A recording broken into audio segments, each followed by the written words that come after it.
Hollywood history is hitting the auction block, and you can get your hands on iconic pieces from legends like Han Solo and Superman. And here with the sneak peek from Julien's Auctions is our good buddy, Martin Nolan. Martin, thank you for being back with us. Pleasure. Always fun with you guys. You always bring the best stuff. We've got Alicia Quarles here as well. We love playing dress up. We've done it in the past. All right, so I'm geeking out a little bit today because we've got some Star Wars stuff. You know, the new Star Wars Solo movie is creating a ton of buzz, but you've got an iconic item from the original movie.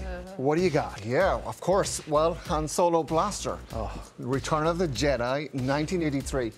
35 years since this movie came out.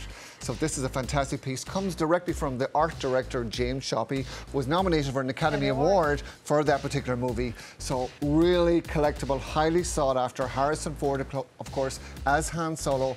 Estimated 300 to 500,000. Wow. Conservative. There's another item from Return of the Jedi, though, that's also generating so much buzz, and it belonged to a fuzzy friend of the Republic, not talking Chewbacca, the Ewoks. Ewoks, which actually were characters in the movie that they were never named, so we never referred to them as Ewoks. But they were named to make this profitable, right? The merchandise. Exactly. So we know what's for merchandising exactly, and it's light enough for Alicia to hold. I was going to say she's wielding it very, very easily. I got skills. It's actually a wood handle. It's leather straps, and then the axe itself is actually made from foam. Wow! But look how light is it? Those people in Hollywood are really good. All right. So how much does this go for? Yes, and James Shoppy and his team in California were brilliant. So this estimated 5,000 to 7,000.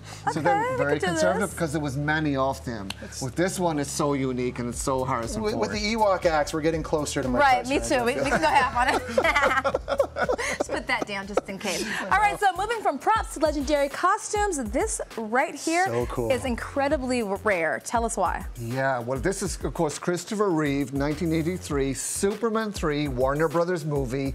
And what you notice about this, Jesse and Alicia, is that it's a darker cape, darker reddish cape, darker blue. I was going to ask you about that. Yeah, because this was when Christopher Reeve played the evil Superman scene. So they went, again, the costume departments are so amazing. They went with a darker color. And what's unique about this is the entire outfit is intact. So the boots? We have the boots, the belt, everything, the cape. It's all in one piece. Because it's all intact, how much can this expect to go for? So again, we conservatively estimated 20 to 40,000. That sounds conservative. It is. But again, you know, will sell significantly more because it's Superman, so collectible. It's Christopher Reeve.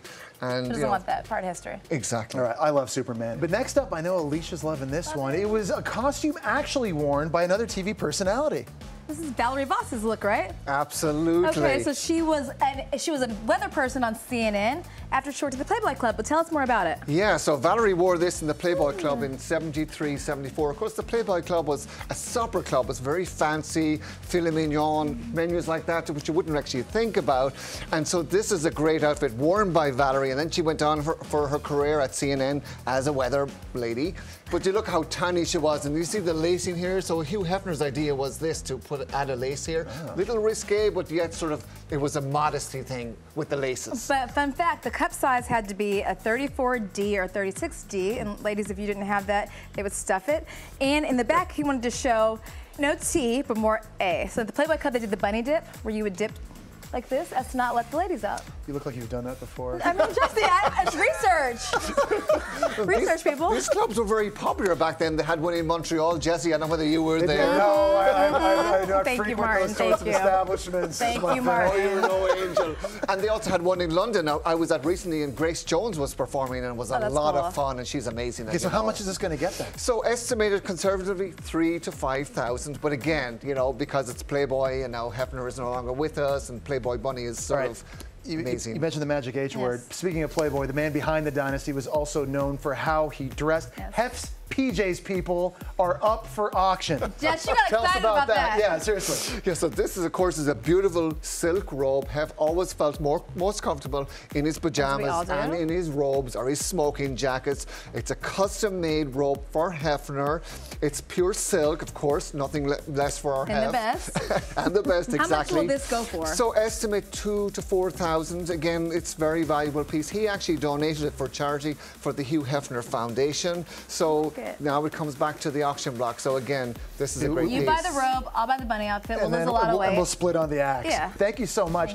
You can find these incredible items and more at Hollywood Legends Auction on June 23rd at Planet Hollywood Resort and Casino live in Las Vegas. Also online at juliensauctions.com.